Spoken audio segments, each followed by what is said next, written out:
Ang ating lesson 4 po ay naligtas dahil sa kagandahang loob ng Diyos. Sabi sa may Acts chapter 20 verse 24, "Subalit walang halaga sa akin ng buhay, magawa ko lamang ang aking tungkulin, at matapos ang aking tinanggap ko mula sa Panginoong Yesus, ang pagpapahayag ng magandang balita tungkol sa kagandahang loob ng Diyos para sa tao." Alam po niyo tayo na mga mananampalataya, tayo po ay naligtas dahil sa grasya ng Diyos. So ano nga ba ang tinatawag natin na grace? So pag sinabi natin na grace, sa Greek, ito ay charis. Nang ibig sabihin po is pabor, pagpapala, or kabaitan. So pag sinasabi natin ang salitang grace, ito ay hindi nararapat na pabor ng Diyos, or ito yung undeserved favor mula sa Diyos. Ito yung mga pagpapala na natanggap natin na hindi naman talaga tayo karapat dapat. So, ano nga ba ang ibig sabihin ng naligtas dahil sa biyaya ng Diyos? Una po dyan, naligtas tayo dahil sa biyaya ng Diyos, or naligtas tayo dahil sa grace ng Diyos. Ephesians chapter 2 verse 8a. Sapagkat dahil sa kagandahang loob ng Diyos, kayo ay naligtas sa pamamagitan ng pananampalataya. Tandaan po ninyo na ang salvation, ito po ay hindi natin deserve. Wala tayong ginawa para maging deserving tayo sa kaligtasan. Kung titignan po ninyo, ano nga ba talaga ang deserve ng tao? Ang deserve ng tao ay walang iba kundi ang curse. Ang deserve natin ay ang death. Ang deserve natin ay condemnation. Ang deserve talaga ng tao dahil sa ating mga kasalanan ay walang iba kundi ang impyerno. Ang kaligtasan po, hindi tayo karapat dapat para diyan. Pero ito ay libreng iniaalok ng Diyos sa atin. Pangalawa, natanggap natin ang kaligtasan sa pamamagitan ng pananampalataya. So, ang kaligtasan ay regalo. So, paano natin matatanggap ang kaligtasan? Sa pamamagitan mismo ng pananampalataya. Ephesians chapter 2 verse 8 muli, sapagkat dahil sa kagandahang loob ng Diyos, kayo ay naligtas sa pamamagitan ng pananampalataya. So, paano mo marireceive ang salvation at ang eternal life? Ito ay sa pamamagitan ng pananampalataya sa ating Panginoong Yesus. Ito ay sa pamamagitan ng pananampalataya na sapat na ang ginawa ng ating Panginoong Yesus para tayo ay maligtas. John chapter 3 verse 16. Paano nga ba maliligtas ang isang tao? Sapagkat gayon na lamang ang pag-ibig ng Diyos sa sangkatauhan, kaya't ibinigay niya ang kanyang kaisa-isang anak, upang ang sino mang sumampalataya sa kanya ay hindi mapahamak kundi magkaroon ng buhay na walang hanggan. So, sabi doon, ang sino mang sumampalataya ay hindi mapapahamak kundi magkakaroon daw ng buhay na walang hanggan. Pangatlo, ang kaligtasan ay regalo ng Diyos. Ephesians chapter 2 verses 8 to 9.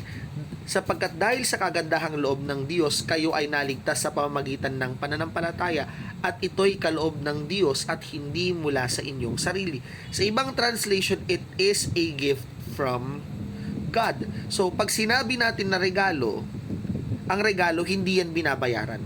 Ang regalo hindi yan pinagtatrabahuhan. Walang bayad. Libre natin siyang natatanggap. Kasi kapag pinagtrabahuhan mo yan, hindi siya matatawag na regalo. Matatawag natin siya na reward. So, ganun din po pagdating sa kaligtasan. Ito po ay regalo sa atin. Libre po ito. Hindi mo ito kailangang bayaran, hindi mo ito kailangang bilhin, at hindi mo ito kailangang pagtrabahuhan. Ginawa itong libre ng Diyos. Psalms chapter 49 verses 8 to 9. Dahil napakamahal ng pagtutubos sa isang buhay, hindi sapat ang anumang pambayad upang ang tao'y mabuhay magpakailanman at hindi na mamamatay. Tandaan po ninyo, walang kahit na anumang halaga dito sa mundong ito ang magiging sapat para mabili natin ang kaligtasan. Wala ring good works ang magiging sapat para maligtas tayo. Ang tanging paraan lamang ay walang iba kundi sa pamamagitan ng pananampalataya sa ating Panginoong Yesus, at ito ay libreng kaloob ng Diyos. Pang-apat, naligtas tayo hindi dahil sa hindi sa pamamagitan ng mabubuting gawa. Ephesians chapter 2 verses 8 to 9 ulit. Sapagkat dahil sa kagandahang loob ng Diyos, kayo ay naligtas sa pamamagitan ng pananampalataya. At ito'y kaloob ng Diyos at hindi mula sa inyong sarili. Hindi ito bunga ng inyong mga gawa, kaya walang may pagmamalaki ang sinuman. Alam po ninyo, kung ang kaligtasan ay sa pamamagitan ng mabubuting gawa or sa pamamagitan ng pagpasok sa religion, hindi natin yun matatawag na grace. Diba? Reward siya eh. Okay? Kaya sa atin sa New Life, hindi natin itinuturo na ang church ang makapagliligtas. Hindi natin itinuturo na ang good works ang siyang makapagliligtas. Alam po ninyo, ang good works, ito ay bunga na lang. Ito ay resulta na lang ng kaligtasan na siyang ating natanggap. Malinaw ang sinasabi ng Bible. Okay? Hindi good works ang makapagliligtas, lalong-lalong hindi rin ang religion, hindi ang church ang makapagliligtas. Ang purpose ng church, para tayo ay tulungan na mag-grow. Romans chapter 4 verse 5. Pero itinuring tayong matuwid ng Diyos sa kabila ng ating mga kasalanan, hindi dahil sa mabubuting gawa, kundi dahil sa pananampalataya natin sa Kanya. Malinaw na tayo ay ibinilang na mga matuwid dahil sa ginawa ng ating Panginoong Hesus. Kung tayo ay nanampalataya sa ginawa ng ating Panginoong Hesus. Number 5. Itinuring tayong matuwid dahil sa biyaya ng Diyos. Romans chapter 3 verses 23 to 24. Sapagkat ang lahat ay nagkasala at hindi naging karapat-dapat sa paningin ng Diyos. Ngunit dahil sa biyaya ng Diyos sa atin, itinuring niya tayong matuwid sa pamamagitan ni Kristo Jesus na siyang tumubos sa atin. Ito'y regalo ng Diyos. So, ang righteousness na meron tayo, hindi ito bunga ng pagiging religious natin. Hindi rin ito bunga ng ating pagiging mabait. Hindi ito bunga ng ating pagsunod. Hindi ito bunga ng ating mga good works. Ito ay dahil sa pananampalataya natin sa ating Panginoong Jesus. Romans chapter 5 verse 1. Kaya ngayong itinuturing na tayong matuwid dahil sa pananampalataya natin sa ating Panginoong Jesucristo, mayroon na tayong magandang relasyon sa Diyos. Ang relationship natin sa Diyos, ang pinaka-basis niya, ang pinaka-foundation niyan ay walang iba kundi ang grace din ng Diyos. Okay?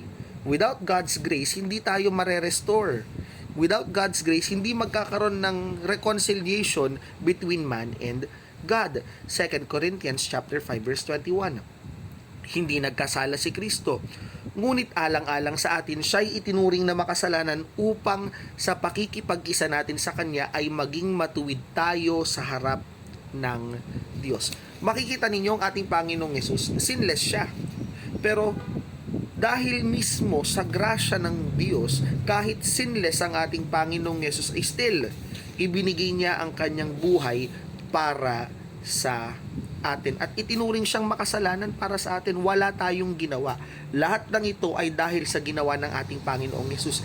Ang pinaka-summary kasi ng grace ay walang iba kundi ang salvation na natanggap natin mula sa ating Panginoong Hesus. Isaiah chapter 64 verse 6. Lahat tayo ay naging marumi sa harapan ng Diyos. Ang mabubuting gawa natin maruruming basahan ng katulad. Nalanta na tayong lahat gaya ng mga dahon. Tinatangay tayo ng malakas na hangin ng ating kasamaan. Malinaw ang itinuturo dito na tayo ay mga madudumi. Malinaw ang itinuturo dito na tayo ay mga makasalanan. Malinaw ang itinuturo ng Bible na hindi talaga tayo karapat-dapat sa paningin ng Diyos. Pero dahil sa grasya ng Diyos, dahil sa matinding pag-ibig ng Diyos sa atin, alam po ninyo, siya ang gumawa ng paraan. Hindi natin deserve ang grace na ito. Hindi natin deserve ang ganitong pagtrato mula sa Diyos. Pero dahil nga gracious siya, ibinigay niya pa rin ang the best para sa atin. Yun lamang po. And para po malaman ko na natapos yung buong video, ay gumawa lamang po kayo ng isang reflection kung ano po yung natutunan ninyo sa ating pag-aaral ngayon. Maraming salamat po and God bless you.